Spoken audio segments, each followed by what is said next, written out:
My name is Dr. Leahcim Semaj, and I welcome you to the Semaj MindSpa Network. I want to start this program with a on-air content advisory. This program discusses child sexual abuse and incest at the level of patterns, family dynamics, prevention, and healing. It contains no graphic description of abuse. Listener discretion is advised, however. If this subject is difficult for you personally, please take care of yourself. You're welcome to step away and to return to this content at some other time when you're in a better position to receive it. The theme today is pedophilia and incest. Understanding, prevention, and protection. As I say, I'm Dr. Leahcim Semaj, quantum transformation psychologist, where objective is to bring out the best version of yourself. The MindSpa, where mind, spirit, and science meet, where we integrate all of these forces to make sure that the best version of yourself prevails. Now, we give thanks to our listeners on Fit FM 96.7 in Trelawney, St. Anne, St. James, and then moving along the north coast and around to the western end of Jamaica. We also give thanks for those who are online, www.fitfmja.com. So, the wonderful thing about technology, we can spread our wings and to make sure persons share in what we have to offer. So welcome you to the MindSpa. Now, the subject we're dealing with today is one that we're sitting with a subject that many people would rather not sit with at all. Pedophilia and incest. These are words that we tend to whisper if we say them out loud in our homes, or churches or communities. No, we whisper these words. But the reality is that silence never protected a single child. Understanding is what has. Naming has. Courage has. I want to say clearly at the top of this program, this is not a program about condemnation. Not at all. It's a program about understanding what these things are, what happens inside families and communities we trust, what the impact is on those who carry it, and most importantly, what actually works to protect our children and to help survivors heal. Reminding you that my mantra is basic. I do not write and I do not speak to condemn, to convert, or to dictate, but to share ideas and stimulate thinking. Today, that thinking has to go somewhere uncomfortable. Why? Because our children's safety and lives are there. So you stay with me for the next hour so we can help you to make sense of this. Now, I want to start with what I call naming the subject. Definitions are very important. So I want to start by being very precise, because precision is a form of respect for this subject, and confusion is exactly what allows harm to hide. Pedophilia, properly understood, describes a pattern of sexual attraction to children. That's what pedophilia technically means. Sexual attraction to children. It is recognized clinically as a condition of attraction. What attracts you? What is a sexual arousal pattern? Child sexual abuse is something else. It's an act. The two are not the same things.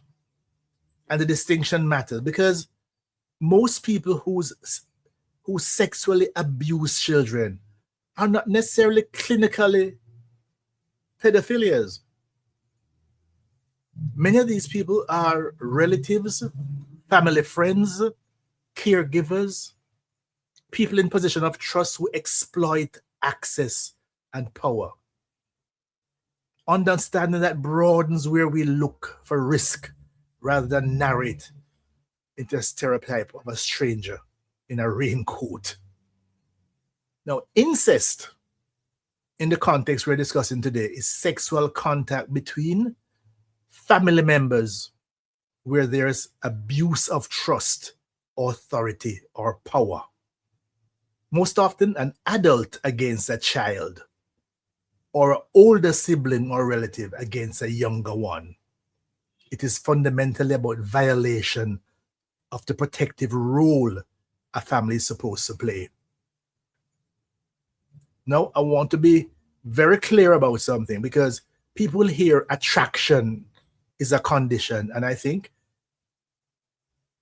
I'm being clear on this. I'm not making any kind of excuse. I'm not. A person can have an attraction and never act on it. Many don't. But once there's an act against a child, that is abuse, full stop. That is a crime. So what I'm asking us to is to understand is the architecture of how it happens, because you cannot prevent what you refuse to understand. The common thread across almost every case, inside or outside the family, is not one of a type of person. It is power, age difference, authority, control of resources, the trust a child has been taught to give to adults. That imbalance of power is the thought. The question is never just who would do such a thing.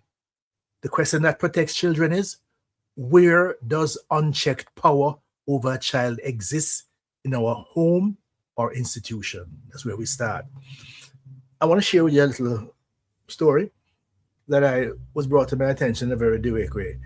Some years ago, I was a guest speaker at the Association for Children with Disabilities, and I had to leave right after my presentation. Now, as I got outside to my car, a woman hurriedly came out after me and said, "Dr. Semaj, she want to say something to me. She want to share something with me that doesn't really come up a lot, and I need to be aware, and she's really struggling with this." She has a child. Her child was in her teens, but the child is intellectually challenged. And what she found out that her boyfriend of many years had been molesting that child, that young teen. And when she found out, she was distraught. She reported it to the police. I said, "Dr. Semaj, it took months before the police actually acted on it. Always they can't find him, they don't know where he is, and so on." Eventually, when she got it to court, she has been to court at least 5 times. And each time there's an excuse why they weren't able to find him and they weren't able to locate. The point she was making is that the system has made it so hard for her to follow up on this matter and to prosecute it. And what made it worse, she was a domestic helper. Every time she took off a day from work to go to court or to the day she didn't get paid. So she just wanted me to make sure people understand that there are situations when the individuals or the institutions that are supposed to facilitate the protection, they fail. That happens. So this is what we're talking about here today, and this subject is a subject that we don't often talk about publicly. Child sexual abuse is one of those subjects. Across the world, even right here in Jamaica, many cases never become public. When there's a dramatic situation, everybody reel up. So let's just talk about this now in the broader context. Cases remain hidden for fear, shame, loyalty, dependence, or even silence. When abuse stays hidden, children continue to suffer. Silence protect perpetrators far more than protect families. Our willingness to have informed, compassionate conversation is part of that prevention. Now, let me just take it from a child perspective. Huh? Imagine being a 7-year-old. The adults around you are giants. Huh? They feed you, they protect you, they make decisions for you. You depend on them for everything. Now imagine that one of those trusted individuals becomes a source of fear. A child cannot easily separate love from manipulation. They often cannot understand what is happening to them. They may not even have the words to describe it. This is why sexual abuse of children is not simply a legal issue. It's a profound psychological betrayal. Now, one of the first things we must do is to, again, distinguish between the terms. That's why I did right up front. The word pedophilia refers to a psychiatric condition in which an individual experiences a persistent sexual attraction to prepubescent children. That attraction by itself is not the same thing as committing an abuse.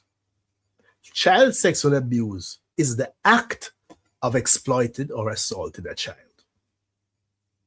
Every act of child sex abuse is a crime, but not every individual with pedophilic attraction commits an offense. Many control themselves. Many realize it's a problem. Huh? So I just want to make that clear.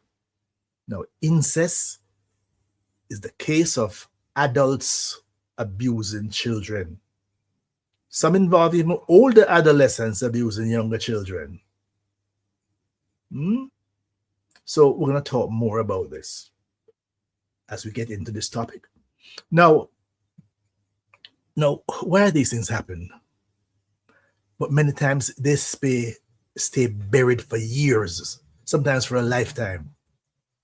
Family loyalty is the first wall that protects perpetrators.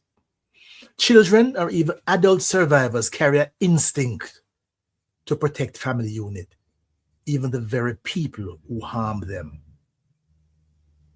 That's not confusion on the child's part. That's the design of a family system. Love and dependency are supposed to mean safety. When they don't, the child mind is often, they can't hold the contradiction. So silence becomes a coping mechanism. Again, I remember many years ago at Calabash, that incredible literary festival that we have in Jamaica, in St. Elizabeth, Treasure Beach, a poet, a line from a poem that he was talking about the issue of incest. And he said, here was a child said, my mother, by your silence, you condemned me.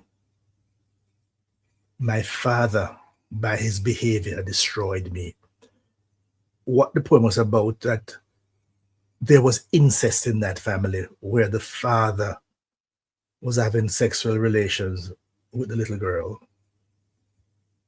The mother was aware of what was going on, but it's not uncommon because she was emotionally, psychologically, financially dependent on the man's support. She was silent. And as a child grew older and understood it. So that's how the poet spoke. Shame is the second wall. Shame is almost always misplaced. It belongs to the person who abused. But very often it settles and said on the person who was harmed. That misplacement is one of the most damaging parts of this entire subject. And then there's the economic, the social dependence. A child or even a vulnerable adult relative may rely entirely on this person who is causing them harm. They depend on them for shelter, for school fees, for status in the community. disclosure can feel like a threat for survival itself. In our Jamaican context, and even the broader Caribbean, we have a cultural instinct to keep family business in the family. It happens a lot, and it's a dangerous situation. I understand where that instinct comes from historically. A distrust of outside institution, a desire to protect the family name. But when that instinct is applied to abuse, it doesn't protect the family. It protects the abuse. This is also why disclosure so often happens years later, sometimes only in adulthood, sometimes only in therapy, sometimes only when the survivor has children of their own.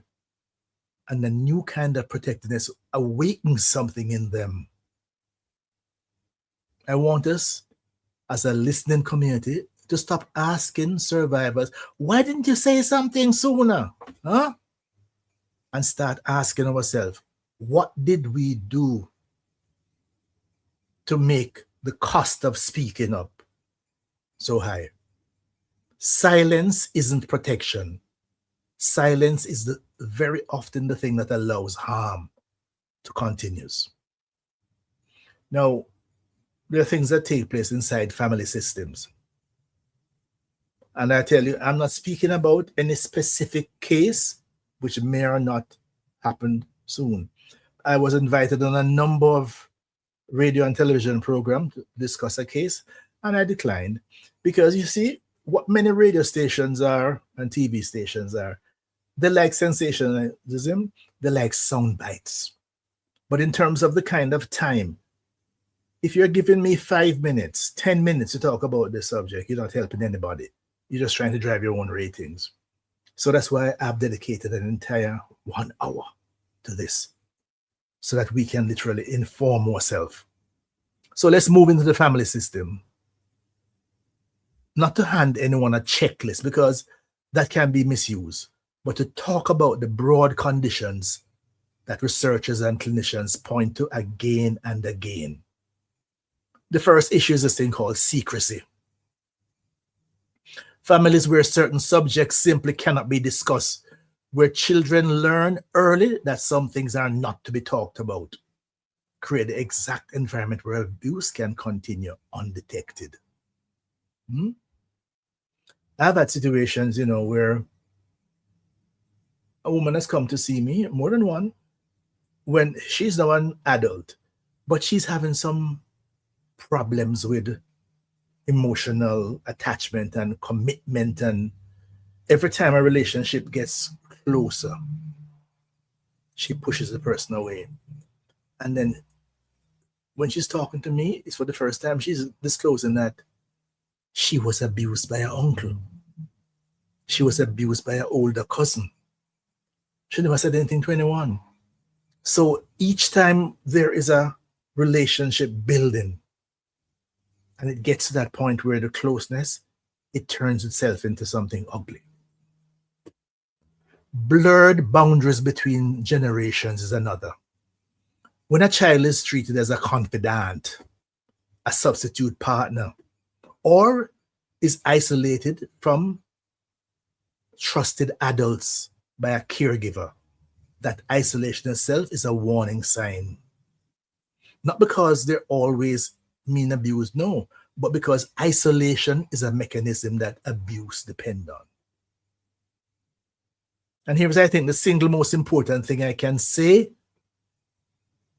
The response of the non-offending parent or caregiver when a child discloses is one of the strongest predictions we have of that child's long-term outcome. How did you deal with it when you discovered it? What did you say? A child who believes immediately, protected immediately, and not made to feel responsible for the disruption that follows, that child has a fundamentally different road ahead than a child who is doubted, silenced, or blamed. And there are many such conditions that I have heard about directly, where the first thing the mother did, first of all, I don't believe you. Hmm? Your father would never do that. Your uncle would never do that. It's you making up lies. You telling. Huh? I've heard those stories. So if you take one instructions from this whole program, let it be this. If a child tells you something happened to them, your first job is not to investigate. Your first job is to believe them and to make them feel safe. The investigation comes after. The believing has to come first. How a child is received in the first conversation shapes the entire trajectory of their healing. Now, let's talk about what survivors carry. And because this is the program rooted in the belief that the best is yet to come, let's talk about what healing actually looks like. The psychological weight of this kind of harm is what we call a complex trauma. It's not a single wound. It's a repeated disruption of the most basic thing a child needs, the sense that the people closest to them are safe. That disruption can echo into adulthood as difficulty of trusting, difficulty with intimacy, a nervous system that stays on alert long after the danger has passed. Some survivors describe a kind of distance from themselves during and after the experience. Clinicians call this disassociation. I want to name that, not to alarm anyone. It's not about alarm. But because survivors who recognize that response in themselves often feel relief simply by knowing it has a name. And that it was their mind's way of protecting them, not a flaw in their character. Now, healing, I've spent much of my career working what I call the anchor leg, that second half of life. The idea that our latter decades, and really any decade, can be the strongest, most purposeful stretch in the race, not the tail end of it. The framework applies there too. Survivors are not defined by what happened to them. With the right support, a good therapist, a believing family, a community that doesn't require silence, survivors reclaim authorship of their own story. That work can begin at any age. It is never too late. Again, I've seen adults who they kept a secret for their entire life and just having to come to grips with either something that happened to them or even strangely something that they did. You are not what was done to you. You are what you built in the time you have left to build it. Now, let me share with you another little twist in this process here. I do a lot of work on parenting, and we've had a show on, raising boys, raising girls, and the role of a father. One of the research that I came across in terms of not just the impact of fathers on boys' development, but also girls' development. The data shares with us that when a young girl is developing in a home environment where you have close connection between males who she's not biologically connected to, interestingly, her body responds. She matures faster. Her first mens is earlier. Is that the body responds to an adult male. Now, just picture a situation where a young girl is, because of the highly sexualized nature of our culture, and our music. She is dancing in such a way or acting in such a way that could be interpreted as a sexualized context. A male in that environment could interpret it, or should I say, misinterpret that behavior and use that to justify his own behavior. Now, you see why it's important for us to literally help men to understand how certain things work with their own. You have a responsibility as a man. At least, let me start with myself. Every child is my child. Every woman I see on the road is somebody that I am supposed to be protecting, looking out for. So the notion of a child making advances to me or be interpreted behavior would never occur to me because I understand the process. So we need to educate men to understand that process. So there's less room for even excuses. Now, let's take this down to the community, the culture, the Caribbean context.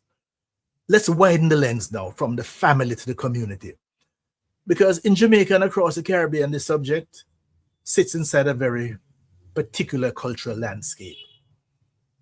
We are generally a region that finds it difficult to openly talk about sex or anything to do with sex, let alone sexual harm. It's incredible how we quote unquote talk about it in the music, but more often in a derogatory manner, not a manner that will get people to learn anything from. The general discomfort makes it harder to teach children the language they need to describe what happened to them, and harder for adults to recognize and respond to disclosure when it comes. That's part of the reality of our society. There's also a tension, and I've written about this before in many different contexts. The instinct to protect community and family reputation set against the duty to protect the child. You can see this in schools, in churches, in extended family network. These institutions can be tremendous protective forces when they choose to be. A teacher who notices, a pastor who believes a disclosure instead of protecting an offender, an aunt who says, "Come stay with me," without asking a single shaming question. And when these same institutions close ranks to protect their own reputation, they compound the harm. So understand, you can listen between the lines. I'm talking to everybody because you have a role to play when you hear what is happening, when you see, when even you have a notion. I have an extra, whenever I hear men of whatever age talking about any kind of behavior which I know is harmful to somebody else, especially to children, to young girls, I, in the Jamaican, say, I buy out the argument. Mr. Gentleman, you can't do that. What if it was your child somebody did that to? What if it was your daughter? I want to be fair. This isn't unique to us. Every culture, every religious institution, every nation has its own version of this. But naming our particular version is how we begin to change it. A community's reputation was never meant to be purchased with a child's silence. Again, after this program, you may be put in a little situation because you may know of a situation, an incestuous relationship taking place in your community. And again, by your silence, you continue the harm. You may know of again, you see how the two things many times go together, pedophilic behavior, action, and incest, because by and large, it's a prepubescent child. is the target or is the object. If it's a family member involved, then that's called incest. If it's a non-related person, then it's just straight child abuse. So that there are many contexts and there are many communities. There are many rural communities where it is the standing, as one says, standing joke, the standing understanding. There's a saying in Jamaica that cousin boil good soup. Cousin boil good soup, implying that relationships with relatives are enjoyable. We have to mash down that lie. We have to mash down that lie. We have about a limited time left. But I want to talk to you. I want to spend the time we have left on what actually helps. Because understanding without action is just information. Now, think for a moment what a family is meant to be. A family is supposed to be a child's safest place. The home should be where a child sleeps peacefully, learns confidence, feels protected, discovers who they are. When abuse occurs within that home, within that community, the child loses more than safety. The child loses certainty. They lose trust. They may begin to question whether adults can ever be trusted again.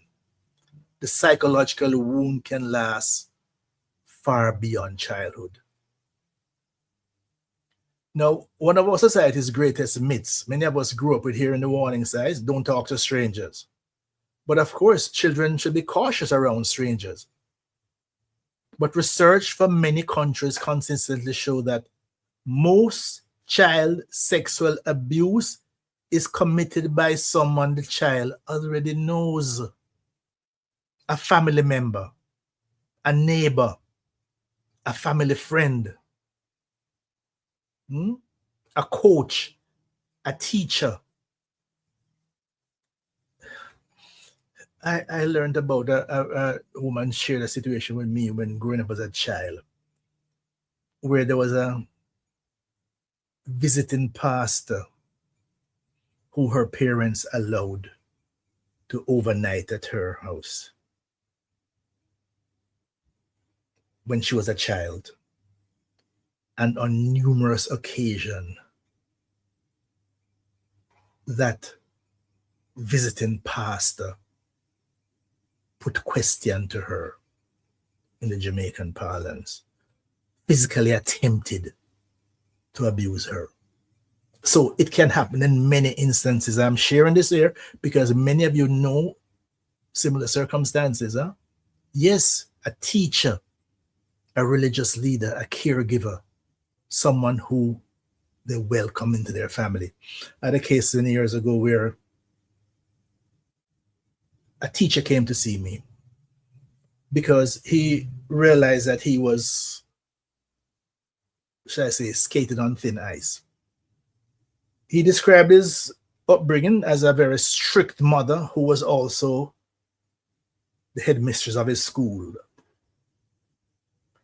And somewhere along the line, as he became an adult, he developed what we now, from a psychological standpoint, describe as a Madonna whore complex, where he saw a woman in two distinctly different contexts.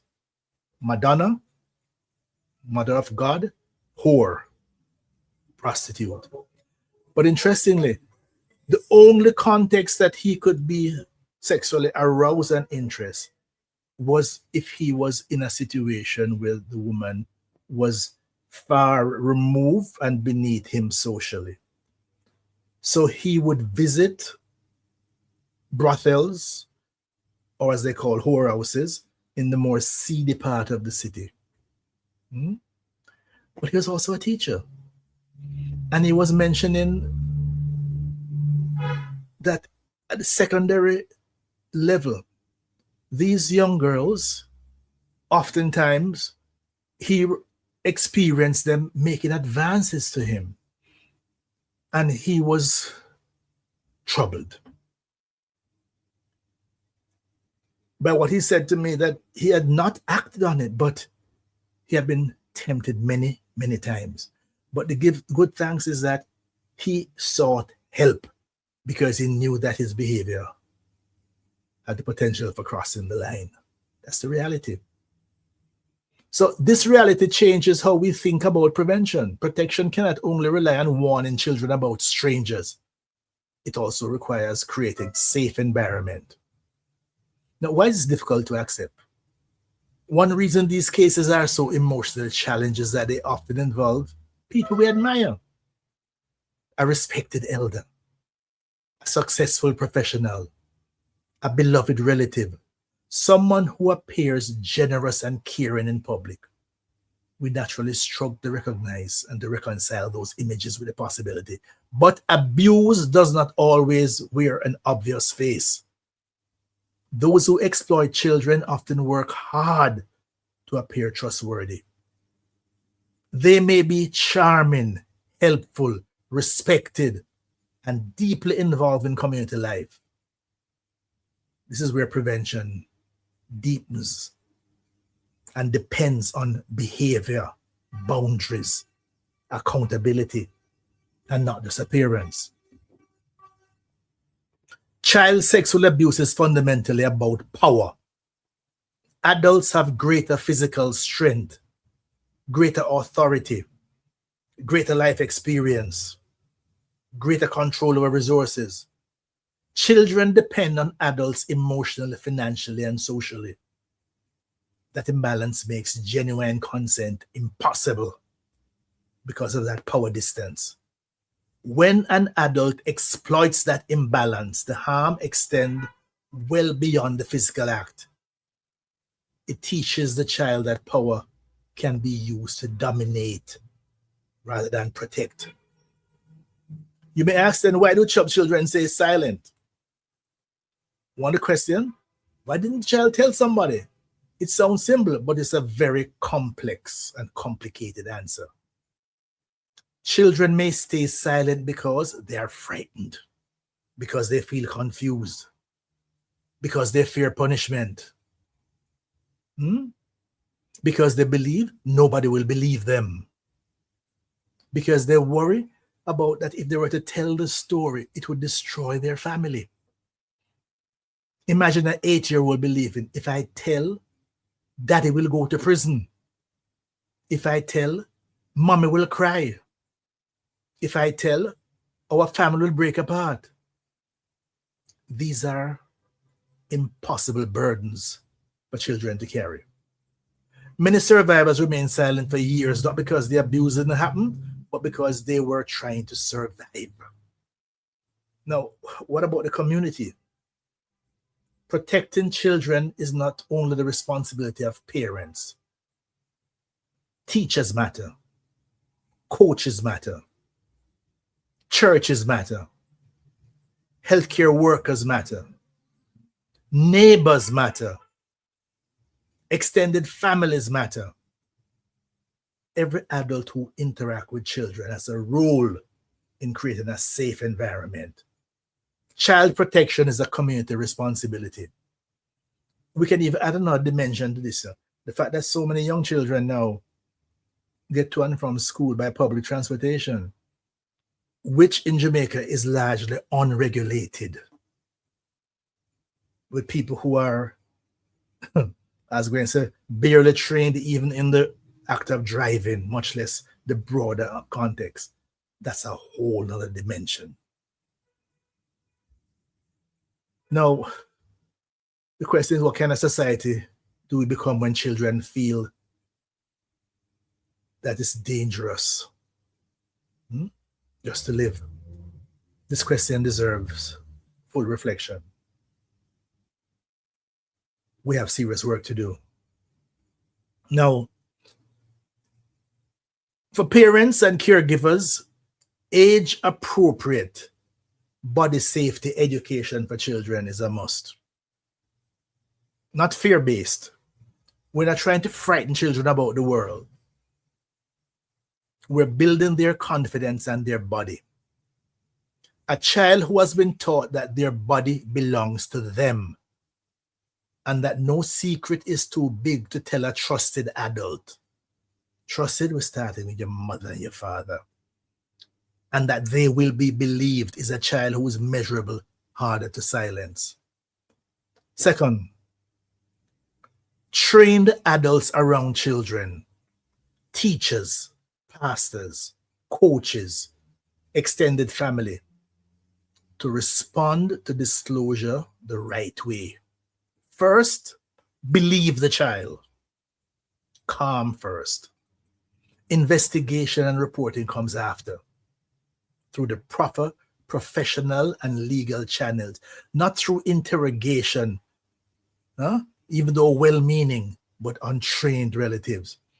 Worse yet, we have this notion in Jamaica, once you become aware of something, and no matter, in fact, the more scandalous it is, the more your tendency is to reach for your cell phone and to create a video of it and to share this video with the world.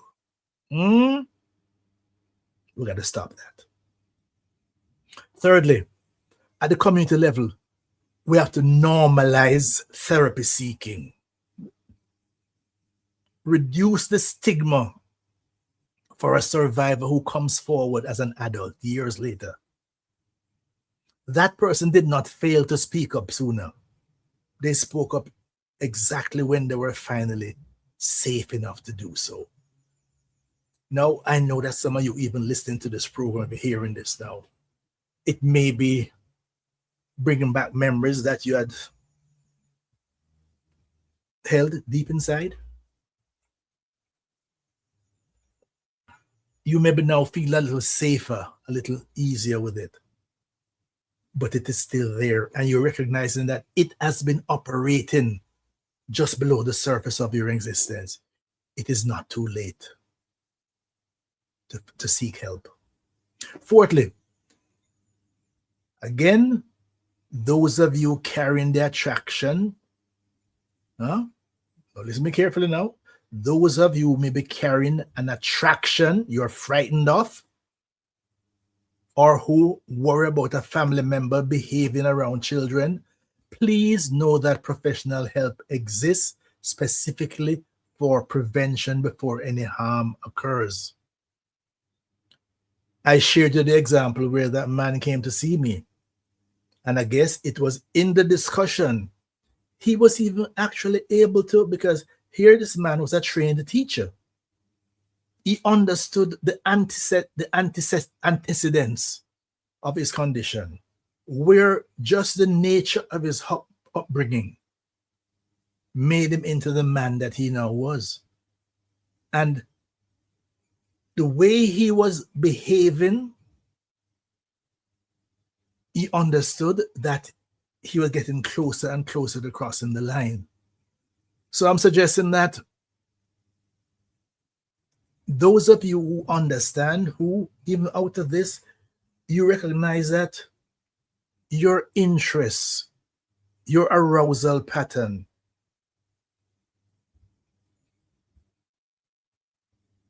was being directed to and in a manner that is not socially acceptable, that could be dangerous to other people and to yourself, it's important to reach out to somebody who can assist. We don't have enough psychological and psychiatric options in Jamaica, but start where you can. Start where you can. Silence in your situation puts you in greater danger. Protecting children is not one dramatic act. It's 1,000 small, consistent choices to believe, to notice, to speak, that we must be able to do this. So you want to share with somebody who, a confidant, not a scandal monger, somebody who can take your business a street. Can you start with your pastor? Can you start with a close friend to recognize that you do have these desires, you do have these inclinations, you do have these yearnings, and you need help? You need help. Because it's important that you do this, because the longer you take to do so is the harder it becomes to do the right thing. So what do we suggest? We really believe that persons who are in these kinds of situations, it's important for them to reach out to get help,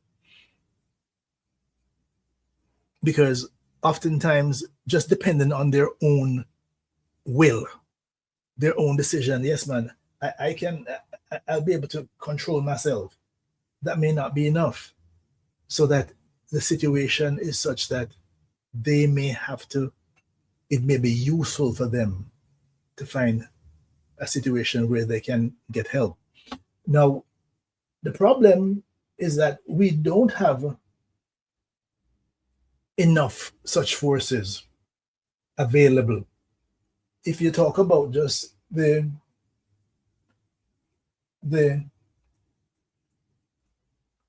mental health establishments, is quite limited. But it's important that whatever you can find, it's important that you can find a way to share it and to reach out, to start with wherever you can. Wherever you can find somebody who can provide you with some assistance, you need to be able to reach out to that. Because the problem is that it doesn't get easier. Huh? It does not get easier. It's important, very important that you get help. Now, I want to, in the minutes we have left, I want to kind of summarize some of the issues here. One, we started by framing the conversation. Pedophilia is a diagnosable attraction pattern, whereby a person is sexually attracted to prepubescent children. Child abuse, child sexual abuse, on the other hand, is a criminal act. Not everyone with the attraction offends. And conflating the two muddles both prevention and treatment. Similarly, incest spans a spectrum from abuse of power within family to consensual adult relationships in rare cases. But what we're dealing specifically focused on the children. So there are times if the child sexual abuse is taking place within a family context, now we call that incest. If it's taking place outside, it's now, again, child abuse generated by a pedophilic interest. Position yourself. We're speaking to prevention. Again, we looked at how family loyalty, shame, and economic dependence oftentimes silence victims, especially in tightly knit Jamaican communities. I would not be surprised if after a program like this, there's some concern in some communities. Persons noting clearly that some of the things that they had thought about, that they had noticed about certain families, is real. Power asymmetry, age, authority, caregiving is the common thread across these cases. Disclosure often happens years later, sometime in adulthood. So that don't be surprised if that this process is much deeper and wider than you guess. Family secrecy, blurred generational boundaries, and a caregiving isolation as a child is a red flag worth naming. Without turning this into a checklist, you could have missed some signs. We must talk about the role of non-offending parents and caregiver. Their beliefs or disbeliefs of a child disclosure is one of the strongest prediction of a child's long-term psychological outcome. If a child says something, you believe that child until you can prove otherwise. Because of the kind of sexualization of our children and the kind of inappropriate content that many of our children are being exposed to. I've heard of situations where children have, because they wanted a particular family member to be punished or to be removed from the family, they created a story. And it made a person's life very ugly. So that it's important for us to, yes, start by believing, but it's important to have the proper investigation. Understanding that complex trauma, attachment disruption, difficulty with trust and intimacy in adulthood, and sometimes disassociation as a survival mechanism exists. We have to understand that the emphasis that healing is possible, and that persons who are in their own way been covering this up as a lifetime of hiding from themselves, that it is indeed possible to seek help, but more importantly, to get help. The cultural taboos around discussing sex generally makes abuser hard to name early. Silence isn't protection. It is what allows the harm to continue. Then the tension between community reputation and the protection of child's self, it's a theme that we see too often, so that certain family secrets, some of them have become public secrets, are maintained because status is more important than the child's welfare. Then we remind you that what actually helps: age-appropriate body safety education for children, not fear-based. Meaning that from early on, children are taught that the parts of, one of the most basic parts of their body that their clothes cover is private. But in terms of the sexualization taking place inside, it makes it even harder. But parts of their body that clothes cover is private. Parts that your underwear cover is private. The only person that should be touching you anywhere, if your parents is helping you get dressed, but more your doctor is examining you. Nobody has a right to. So as basic as that. So where somebody raises question about that aspects of your body, the first time you hear some kind of comment like that, you share it with somebody close.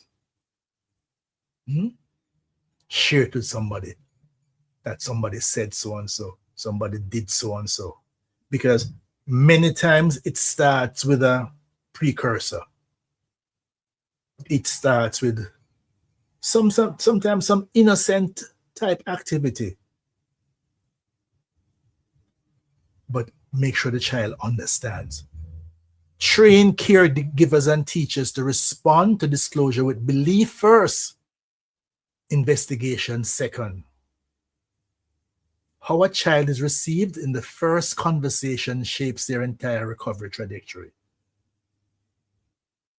If a child says something to you, you believe them first of all, and then you start your investigation quietly and privately, not scandalously. We also said communities need to normalize help seeking, therapy seeking behavior. Reduce the stigma for survivors to come forward as adults. Extremely important. So I have taken this opportunity. If you notice that I did not go anywhere near rehashing a public situation, rehashing a very dangerous and scandalous and heart-rending situation. I've used this situation to raise our consciousness and understand the definition of what is pedophilia, what is incest, but also, more importantly, what is sexual abuse of children, and the many ways in which, in many communities, aspects of these behaviors have been normalized. But we need to start pointing out these things. My motto is always the best is yet to come. And I believe this notion that out of evil can always come some good. So the fact that an evil situation happened, but it provides a context for us to discuss it properly, and we may be able to save some. There may be some individuals who are on the verge of this. There may be some people who, let's start with even some men, for them to understand that your arousal pattern is problematic. It is putting you in a position where you could endanger somebody else. You could endanger children. Seek help. You're a parent and you're seeing certain behaviors and you're concerned, ask questions. You're a teacher. You're seeing certain observations, ask questions. Again, our children are our most important resource, and our protection of them is our responsibility, individually and collectively. So it is. So it has always been. So until we meet again, take care of yourself. Walk good.